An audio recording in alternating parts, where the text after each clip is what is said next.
Choosing the right commercial cleaning provider can make a huge difference in how your business looks and feels.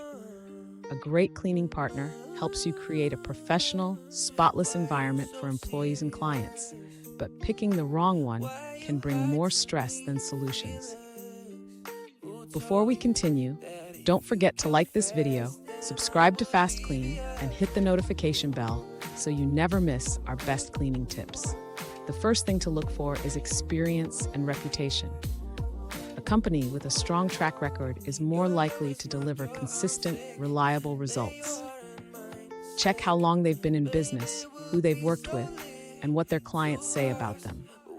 Reviews and testimonials can give you valuable insight. Next, review their service offerings.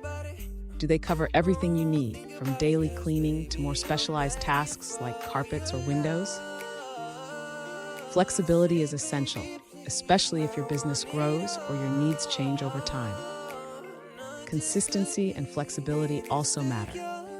You want a team that keeps high standards with every visit and works around your schedule, whether that's after hours or during weekends.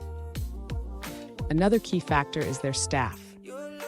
Make sure the cleaners are well-trained, professional, and that the company is fully insured. This protects your business and guarantees a higher quality of work. More businesses today care about sustainability, so ask if they use eco-friendly products and methods. Green cleaning supports a healthier workplace and a better environment, something your employees will appreciate too. And finally, pay attention to communication and support. You need a provider that's easy to reach, quick to respond, and willing to adapt when needed. A good company will take feedback seriously and work to meet your expectations. Choosing the right cleaning partner isn't just about cleanliness. It's about trust, professionalism, and long-term results. If this video helped you, give it a thumbs up, subscribe to FastKlean, and share your experience in the comments below.